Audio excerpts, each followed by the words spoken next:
Alright folks, what we've got today is this 1985 671 JWAC engine. If you're not familiar with that, JWAC stands for Jacket Water Aftercooled. This engine's 320 horsepower. I've had it sitting around in my bushes for at least 10 years. I bought it as a runner. They all ran when they last ran. So what we're going to do today is clean all of the pine needles off of it and attempt to get it running. The idea is to sell it. I have an interested party. I told him I would dig it out of the weeds and see if she fired. So that's what we're gonna do. No charge on the sap.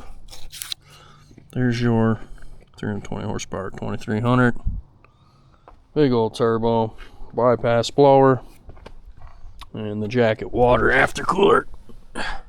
If you're wondering how to tell, if they have this pipe on them here, coming out of that airbox tube, that goes up front to the oil cooler housing and flows coolant through it. That's how you can tell it's a Jacket Water Aftercooled.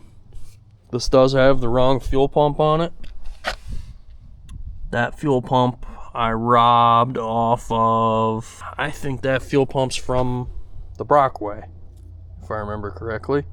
I needed a fuel pump for something. This had the big pump on it. I have to start there. I know we have to change this fitting because it's the wrong size for the inlet line.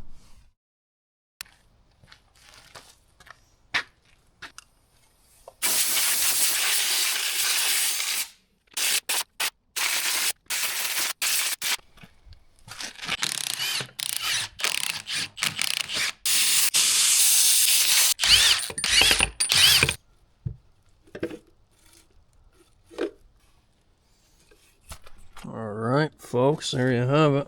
Not as bad as I would have guessed. Oh, look at her, that's 3.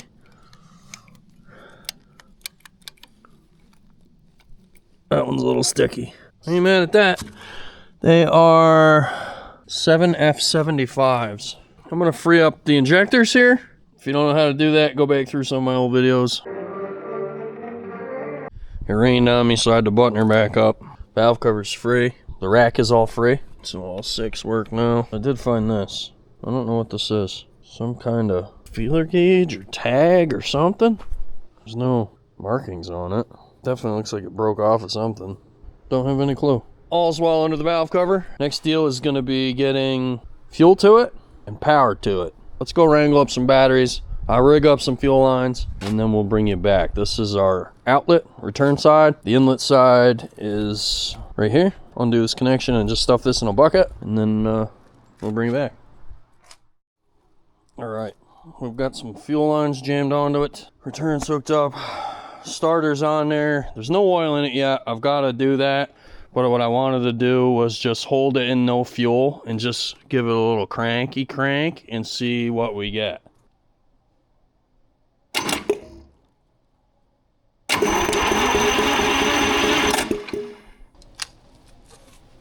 We got a couple more stuck injectors, looks like. Not stuck, but a little sticky. Better. Oh, you know what? I think there's an oil pressure gauge stuffed onto this too. Yeah, there is. Right here. So somebody must have run it. I mean, at some point. At least we know it turns at this point. I'm gonna go ahead and put oil in it in case it gets crazy and pops off. I got a hunch there's not gonna be any fuel prime. So it's like I said, I pulled the pump off of this a number of years ago, a long time ago actually. So I know it's probably not gonna have fuel prime. We're probably gonna have to prime it, but that's not really a big deal. It's easy enough to do. I'll bring it back. Holy smokes, folks, look at this. It appears as though it needs a primary filter. Ways you can tell Uncle Wayno's not lying to you. Also, one of the reasons I know I never ran this engine, when I got it, I accidentally smashed that little tin off the bottom there, And if you could tell, that looks brand new, and that's because it is, because I crushed the hell out of the old one, and it spilled all of its oil out onto my garage floor back when I lived out in the old place. So I put the tin on it. I know it never got refilled. So that's how I know there's no oil in it. So I guess I'm gonna put a primary on it. Luckily I got about 65 of those in stock, same as an 892. So I'm gonna jam a primary, probably a secondary on it. We'll fill them. And how I noticed that was I was gravity feeding it through the line. So let me do that. I'll bring you back. All right, folks, secondary filter. Actually, fuel looks really good in it. So I'm still gonna change it. I got a new primary on there. I know it doesn't look new. It's been kicking around in a sleeper of mossy for, I don't know, since I put it together, however many years that is. So I'm gonna jam this one on, finish filling it with oil, then I'll bring you back.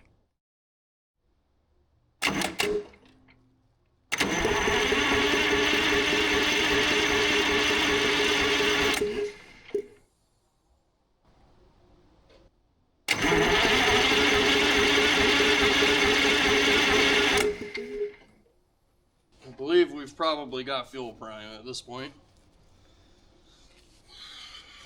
Let's get the oil in it.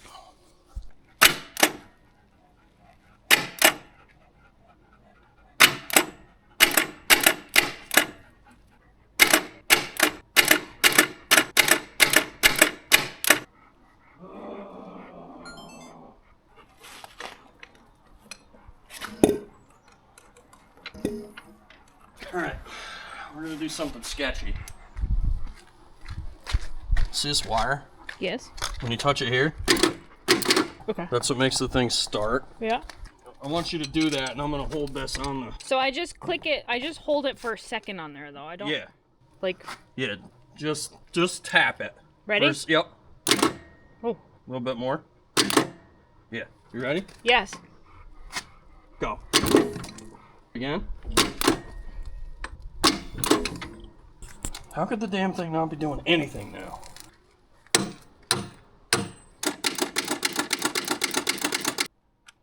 Alright, so what I'm doing here is taking the screwdriver, shorting it across the hot lead and the actual inlet to the starter motor and bypassing the solenoid completely. Got it that time. What ended up being wrong with it was the link between the solenoid output and the input was bad to the actual starter motor, so that's why it all of a sudden works. I fixed it.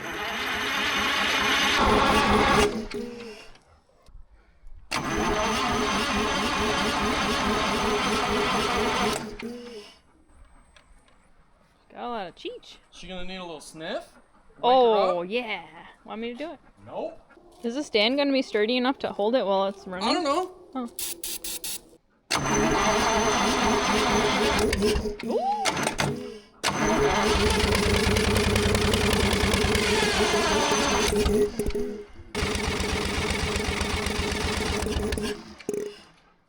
It's pulling fuel. Can you feel it? I can see it because it's now the hose is empty.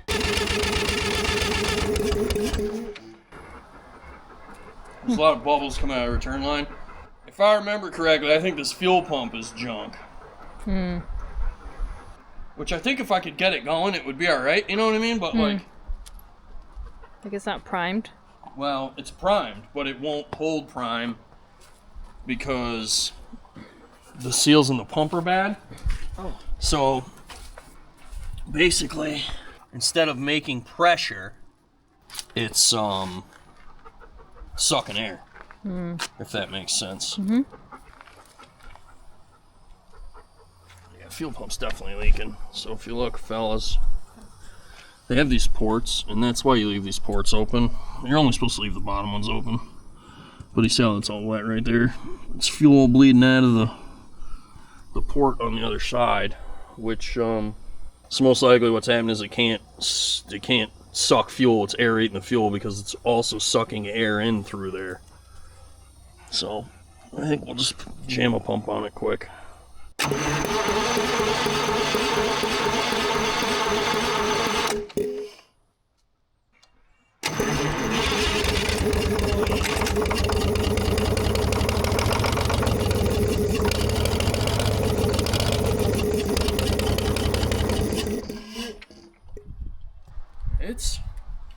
lazy.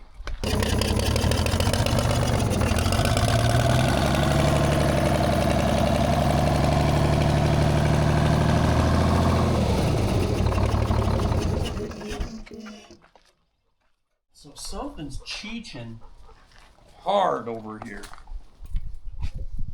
I think it's this airbox gasket, dude. I wonder if that's why it's so lazy.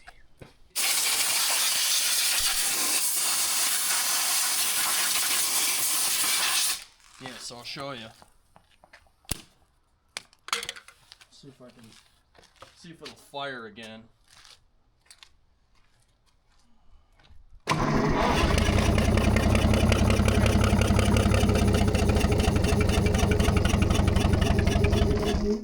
Wow. That's so light.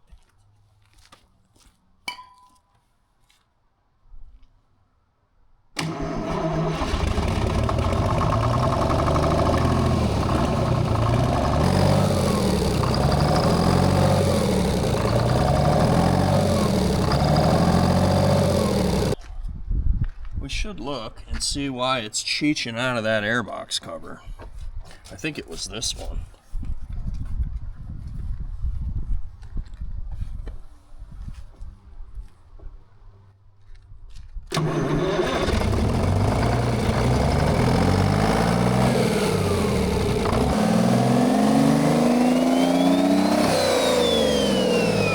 Alright, that's just water vapor then.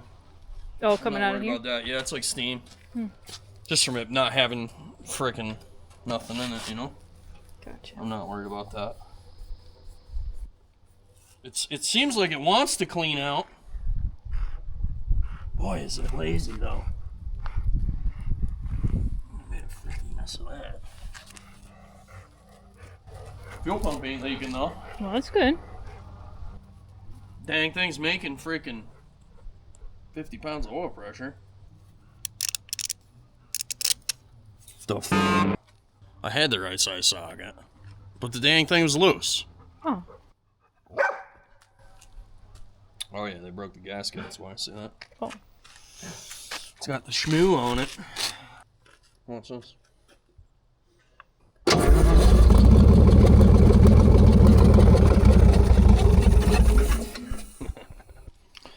Alright folks, we got her back together here.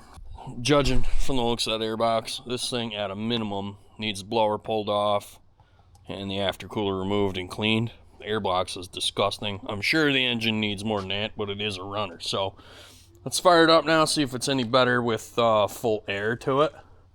I'd also like to see if we can't get it to idle. Might as well live dangerously here. These vice grips really changed the weight of that rack, and I believe that's why she went idling, so let's get to it.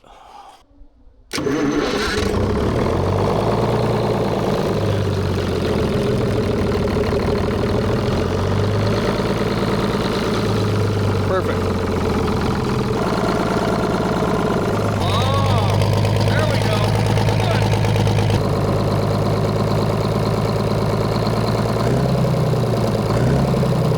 Oh yeah, dude, much better.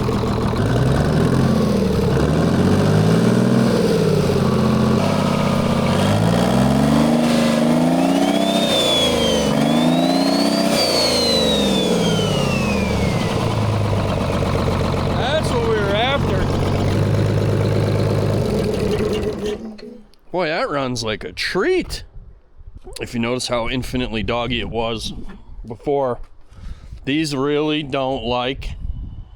So that aftercooler that's behind the blower is already a huge restriction. Combine that with the amount of shmoo that's in the airbox after, 200 trillion years.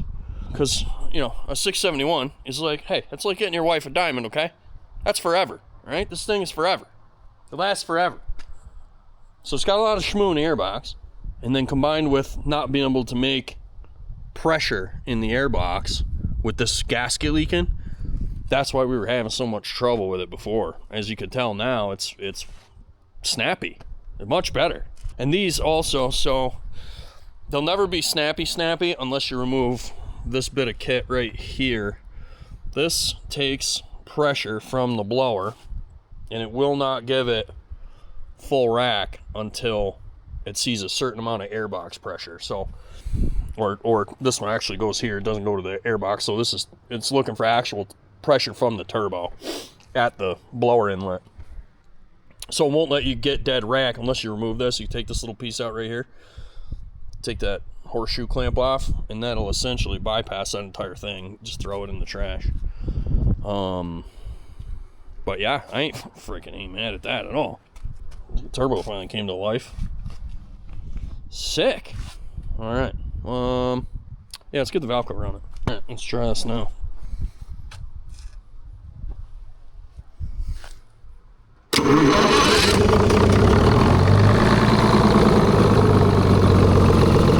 There we go.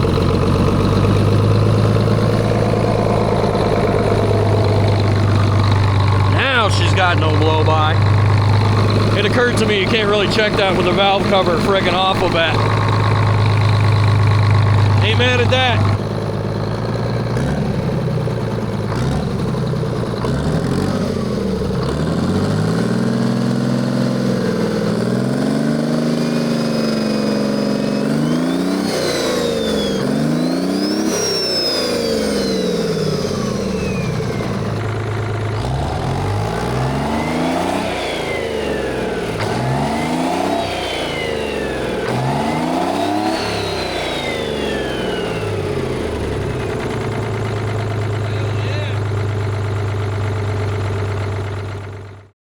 Alright folks, thanks for watching the story of the abandoned 671.